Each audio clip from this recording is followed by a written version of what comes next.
మళ్ళీ ఎలక్షన్స్ అప్పుడు బాగా వాడేసిండ్రు. ఓకే, వాడినో మీకు పని చేసినాం, మేమంతా చేసినాం. కనీసం కృతజ్ఞత అనేది లేదా? ఒక మనిషి అన్నాక మినిమం కృతజ్ఞత అనేది ఎవరికైనా ఉంటది. ఇప్పుడు మనము ఒక డాగ్ కి అన్నం పెడితేనే అది మళ్ళీ మనల్ని చూడగానే టైల్ ఊపుతుంది. అట్లాంటిది ఇంత మంది లక్షల మంది నీ కోసం పనిచేసినప్పుడు వీళ్ళ మీద నీకు మినిమం కృతజ్ఞత లేదు. ఇప్పుడు ఉన్న గవర్నమెంట్ కి మినిమం కృతజ్ఞత లేదు అని అంటే అసలు అది ఎంత దారుణం అంటే మనం ఎట్లాంటి గవర్నెన్స్ లో బతుకుతున్నాం అనేది ఇంకా అది మాట్లాడడానికి కూడా అంత గలీజ్ అనిపిస్తుందండి లిటరల్ గా.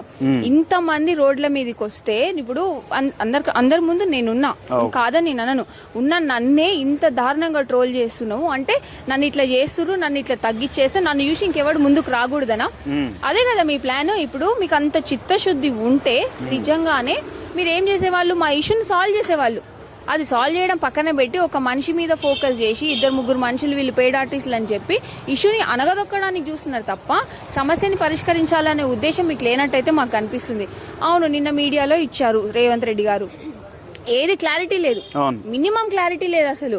అరే నువ్వు చీఫ్ మినిస్టర్వి, నీ దగ్గర ఎంతమంది ఆఫీసర్స్ ఉంటారు, ఎంతమంది మినిస్టర్స్ ఉంటారు, అవన్నీ చూసుకొని నువ్వు ఒక ఇంటెలిజెన్స్ ఉంటుంది నీ దగ్గర, అవన్నీ పట్టించుకొని నువ్వు అన్నిటి దగ్గర నుంచి రిపోర్ట్ తీసుకొని నువ్వు ప్రాపర్ స్టేట్మెంట్ ఇవ్వాలి. అంటే ఇప్పటికి కూడా మమ్మల్ని కన్ఫ్యూజన్ లో పెట్టావు. నాకైతే ఒకటి ఏమనిపిస్తుంది అంటే ఇవాళ చంద్రబాబు నాయుడు గారు మీటింగ్ ఉంది, మళ్ళీ మేమేమెళ్ళి అక్కడ ఇష్యూ చేస్తామేమో, రేవంత్ రెడ్డి గారు పరువు పోతుందేమో అన్న ఇదిలో డీవియేట్ చేస్తున్నారేమో అని అనిపిస్తుంది తప్ప నిజంగానే రెస్పాన్సిబుల్ గా వాళ్ళు స్టేట్మెంట్స్ ఇచ్చినట్టయితే నాకు అనిపించలేదు. నిజంగా రెస్పాన్సిబుల్ గా స్టేట్మెంట్స్ ఇచ్చిండుంటే క్లారిటీ స్టేట్మెంట్స్ వచ్చేది. అడగండి, ఇక్కడ ఉన్న నిరుద్యోగులను అడగండి, ఎవరికైనా క్లారిటీ ఉందా ఇచ్చిన స్టేట్మెంట్స్ మీద? ఎవరికి క్లారిటీ లేదు. అంత క్లారిటీ లేని స్టేట్మెంట్స్ ఇచ్చిందంటేనే గవర్నమెంట్ లో ఉన్న పెద్దలు, గవర్నమెంట్ లో ఉన్న ఆఫీసర్స్ అసలు ఇప్పుడు ఈ చిన్న విషయంలోనే మీరు ఇంత ముందు వెనక అవుతున్నారు అన్నట్టు.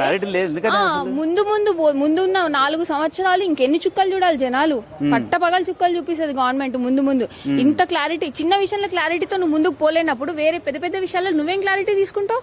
ఎంతసేపు ఉన్నా అబద్ధ ప్రచారాలు, అబద్ధాలు, వీటి మీద బ్రతుకుతావు. ఎంతకాలం బ్రతుకుతారు వాటి మీద?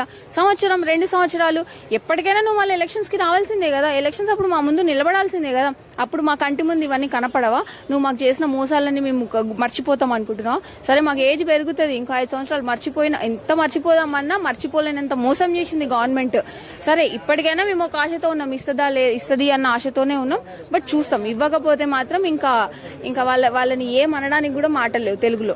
నిరుద్యోగులు ప్రతి ఒక్క డోర్ తడుతున్నారు. అందులో భాగంగా ప్రతిపక్ష నేతలు అందరూ అంటే మీతో కలిసి వస్తేందుకు, మీ వాదన వినిపిస్తేందుకు ఎవరితో మాట్లాడతారు. అలా తప్పే ఉంది, ఫోటోలు బయటకి పెట్టి అంతా ఎట్లా తప్పు కదా?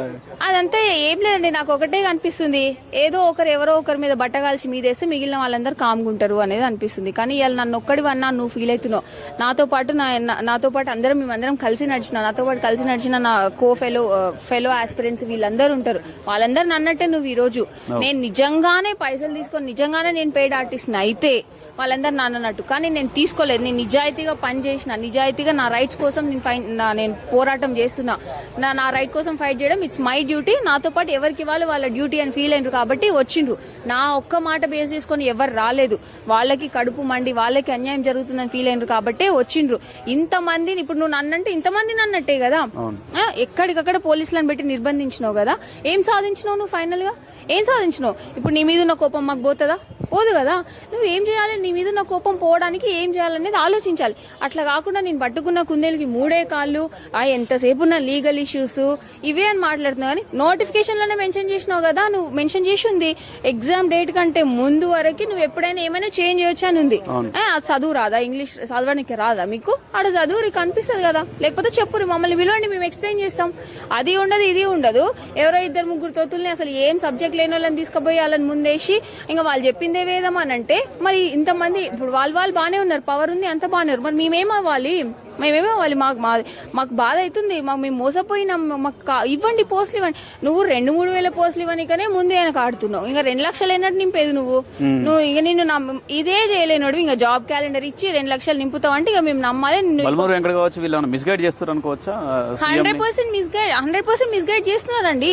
అది వెరీ క్లియర్. ఇప్పుడు బల్మూరు వెంకట్ కి ఇక్కడ బల్మూరు వెంకట్ తో తిరిగే వాళ్ళు ఎవరు లేరా? వాళ్ళెవరికి తెలియదా ఇక్కడ జరుగుతున్న అన్రెస్ట్ ఏంది అనేది తెలియదా? మీరు ర్యాండమ్ గా అశోక్ నగర్ లో పోయి ఎవరినొకరిని పట్టుకొని అడగండి, చెప్తారు. అవును మీకు అన్యాయం జరుగుతుందా, న్యాయం జరుగుతుందా, వాళ్ళని అడగండి. మీకు అంత ఉంటే మీ ఇంటెలిజెన్స్ వాళ్ళని సివిల్ డ్రెస్ లో పంపించి అడగమని చెప్పండి.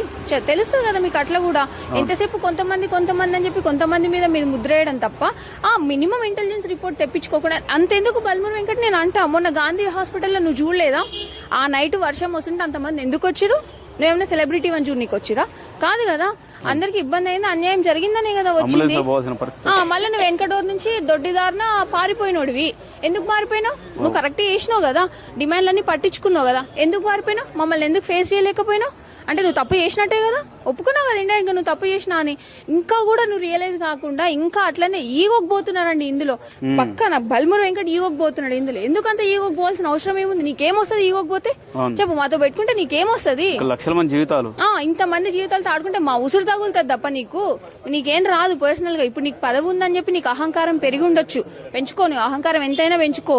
కానీ మాకు చేయాల్సిన పనులు నువ్వు చేయాల్సిందే. నువ్వు ఎంత మిస్గైడ్ చేస్తావో అంత నెగిటివిటీ నువ్వు ఫేస్ చేయాల్సి వస్తుంది తప్ప నిన్ను దేవుడు నీకు పాలాభిషేకాలు చేసుడు నీకు కానీ రేవంత్ రెడ్డి గారికి కానీ ఏది ఉండదు. మీరు ఎంత త్వరగా మా ఇష్యూ సాల్వ్ చేస్తే